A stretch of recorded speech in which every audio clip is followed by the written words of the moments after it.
The honourable member for Dartmouth North. Mr. Speaker, my question is for the Minister of Community Services.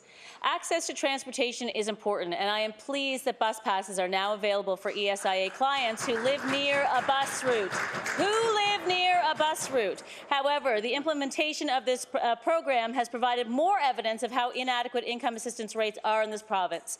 Some ESIA recipients had been using their transportation money to cover shortfalls in what they had to spend on rent and food.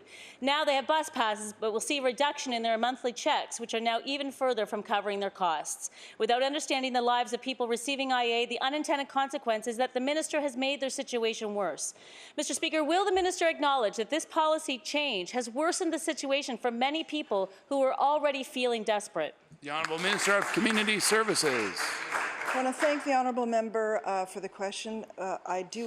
I do know, Mr. Speaker, that when we went out and consulted with people who were living in poverty, what they told us was that not being able to get around was very difficult for them. They couldn't get groceries, they couldn't go to work, they couldn't get to school, etc. So some people were getting additional money to do that.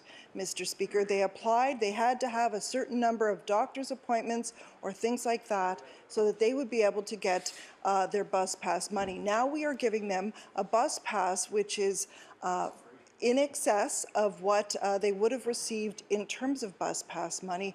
They can get out actually to the airport with this particular bus pass. It's not only just for those people, Mr. Speaker, it is also for their spouse and for their children. And what we heard, Mr. Speaker, when we were at the sessions where we were in fact giving those out, was that it was changing lives. Thank you. The honourable member for Dartmouth North.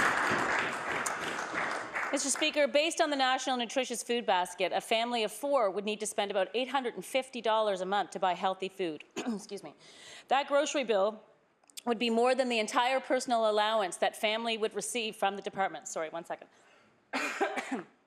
We know that the current rates do not provide people with enough money to pay their rent or buy nutritious food. The anticipated 2 to 5% increase after transformation will not cut it. Mr. Speaker, will the minister commit today to an increase in income assistance rates that will ensure all families can buy nutritious food? The Honourable Minister of Community Services. I want to thank the honourable member for her question, and I want to assure her that we have taken a number of steps to improve the situation of people who are living in poverty. So in recent months, we have, for example, doubled the poverty reduction tax credit, which focuses on those people who often don't have other sources of income, for example, child benefits, etc.